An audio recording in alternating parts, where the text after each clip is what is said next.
going on, guys? ¿Cómo están? BugaLuis here and welcome back to another match review here on the channel. Today we're going to talk about the match in which Tottenham Hotspur managed to beat Manchester United 2-0 at Wembley. It was probably one of the worst matches Manchester United have played during this entire season, so we must talk about it.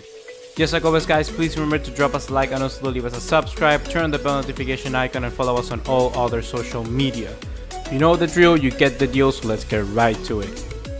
So just like we always do, we're gonna start off talking about the goals, and the first goal came just 11 seconds in, and it was from Christian Eriksen. It was a very fast goal, probably one of the, I think, second fastest goal ever in the history of the Premier League. Actually, the first goal was scored by, I think, something King. I don't know his name, but I know he was King. And I think he was actually, he played before at Spurs and scored against Newcastle. I'm not too sure. I think it was 10 seconds in, so it's quite fast.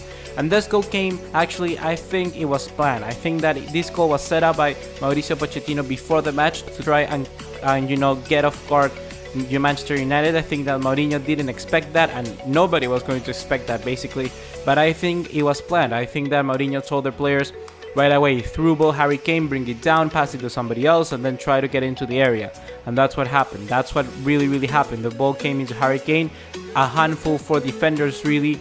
The defenders, both Chris Smalling and Phil Jones, didn't know how to handle it, and then just a good finish and good quick play from Dele Alli and also from Christian Eriksen to manage and put Tottenham Hotspur right up 1-0 from the start. I think it was a very good scenario to be in for the first half, and it was very successful as well, because for the later, just only 5 minutes, Manchester United had a bit of form, but then for the rest of it, they were out of it. I think they were completely out of it. One of the worst matches I've ever seen Manchester United play this season.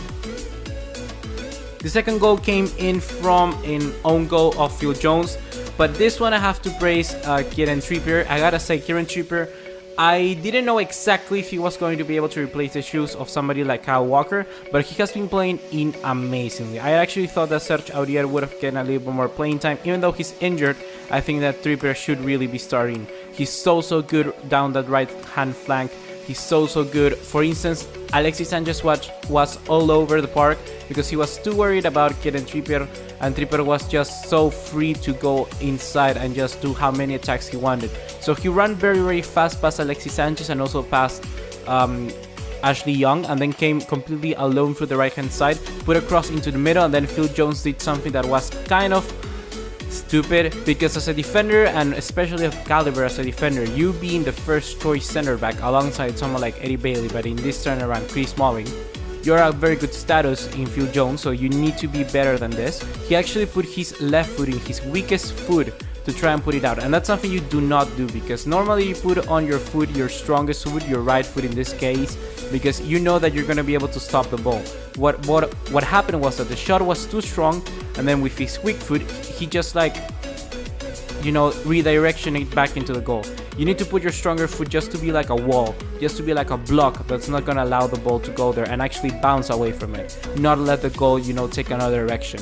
And that's very disappointing from someone like Phil Jones, who really should be now really more intelligent, be more secure about, because he has been playing for a very long time as the first choice center back for United. He needs to do better in that. And I want to go talking about my first talking point about the match. And the first talking point is going to be that Mourinho did not read this match good at all. I mean, from the get-go, you could see that the players were out of it, and Mourinho was also out of it, because he didn't know exactly what to do with the formation, what to do with the players. Lingard, although he was very good creating some chances, especially I think in like the 5th minute he created a very good one for Lukaku. He was like a little bit lost for the first half. And they needed somebody else a little more physical, not more physical, but just a little more active in the midfield. Because between the defense and between the attack, there was nothing going on. Pogba and Matic were invisible right now. Pogba was really bad, but that's going to talk later. But they should have put somebody like Ander Herrera in, trying not to bring someone like Marouane Fellaini, because Marouane Fellaini, he's only going to do one thing, and that's going to bring the ball down, and is going to be able to, you know, score headers. But he's not going to be able to score headers if you do not have the ball. You need to bring somebody in who's going to be able to, you know, get the ball back, and that guy should have been Ander Herrera. Ander Herrera from the get-go should have come in, he actually came in just because Fellaini was injured. Mourinho didn't think about it twice. He should have done. He should have bring Ander Herrera in. It was so easy, clear as water, that he needed somebody to win the ball back, and that guy should have been Ander Herrera from the get-go. Something else that we need to stress was that the implementation of people like Martial for the right and Alexis Sanchez for the left didn't give actually enough solidity in the attack to keep the ball and keep creating some more chances. Because as soon as United had the ball, they lost it. And they need somebody else to be able to handle the ball just a little bit more, someone like Juan Mata. And that was also quite lacking from the get-go. And especially with a team against Spurs, you should have been able to see that from the initial starting lineup. But there wasn't somebody like Juan Mata in there. And also, taking out Pogba for Marouane Fellaini was a very poor choice, I gotta say. Oh, it was actually Juan Mata, but you know what I'm saying. Pogba makes play better alongside more playmaking creators. He likes to bounce back from good passes. He doesn't like exactly to win the ball back, but he's the one to drive the attack forward. So if you have somebody like Mata, Ander Herrera, and then Pogba, you're gonna have a very crucial spine to attack forward and be very clear into attack. And without that, and just having someone like Matic who's going to block, attacks from Spurs, it's not gonna work, because you're gonna be able to, defend a little bit, because we could see that United were a little bit better defenders in the second half, but you're not gonna be able to attack. And when you're 2-0 down, Manchester United, you need to catch up with your rival City up the top of the table. You need to score goals. So I don't know, I don't understand Mourinho here. And the second point is going to be that in the other hand, we had Mauricio Pochettino, who read the game amazingly. This was just an immense way for Mauricio Pochettino to play, because in the last 5 matches against the top 5 opposition, and I'm including here Arsenal, they have only won 1 game, and that was against Liverpool. So he really took that from the first run of games, the first half of the season. He took that and started to, develop perhaps tactics for individual teams. And we could see that the intensity and the way they played here against United before the first half of the season was so much better. It was so much better this time around. The intensity was higher, the players were onto it. They were just so much faster, so much intense, more physical. And that's something that you really want from a Spurs team facing a physical team like United.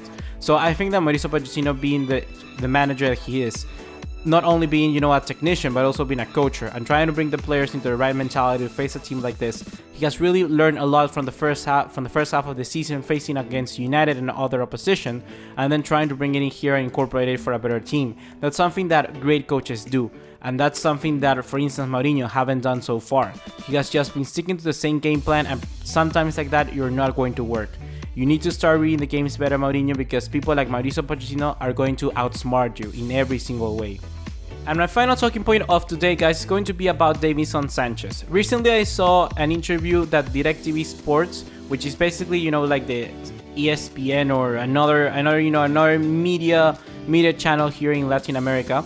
They were talking with Mauricio Pochettino. And Mauricio Pochettino comment about Davinson Sanchez, and I got to say that I agree a lot with what he said. Mauricio Pochettino said that Davinson Sanchez had the quality to become one of the best defenders because of 2 things: because of his speed and also because of his bravery. And I gotta agree with him, because in this game he did stuff that perhaps not too many center backs are going to be able to do. He dragged the ball forward just with such confidence. You see people like Vertonghen, people like Gerard Piqué, already renowned center backs of the elite of world football, but this guy at just 21 years old, Colombian, in a foreign league, playing in England in a Wembley against United, doing that sort of stuff at that age, that's just impressive. I also want to recall a match against Dortmund, in which sometime around there was Davinson Sanchez with Aubameyang one-on-one, and he ran so fast, he got the ball, it was so good, and stuff like that. And moments like this will make Davinson Sanchez a real star for Spurs. At the first start, I thought that Davinson Sanchez wouldn't play enough games at Spurs, but seeing how he has improved and also how he has performed week in and week out for Tottenham just makes me feel that this guy can really go far in the world of football. I really see him so good. I think he's gonna be a great defender someday. And alongside people like Mauricio Pochettino, alongside good mentality players like Vertonghen, like Alderweireld, like Hugo Lloris, he's going really to develop as a center back. And I feel that Tottenham have a real star on their hands. It's just so good to see another Latin America trying to make it in a foreign league like the Premier League. So I'm really happy to see him, and I'm really excited to see what's going to come. And also, especially because now Yerry Mina, another Colombian, has gone to Barcelona. Colombia, you got a pretty nice and tasty center back partnership, if you ask me. Davinson Sanchez, Yerry Mina, from years from now, 5 years from now, nice. That's gonna be a hot freaking fire elite defense. So you got a great also, you got a great defenders in your hands, Colombia. That's gonna be everything for today, guys. Just like always, remember to drop us a like, leave us a subscribe, turn on the bell notification icon, and follow us on all other social media to keep up to date. Make sure to make this channel a part of your daily routine. I've been your host for the day. See you in the next one. Take care. Ciao.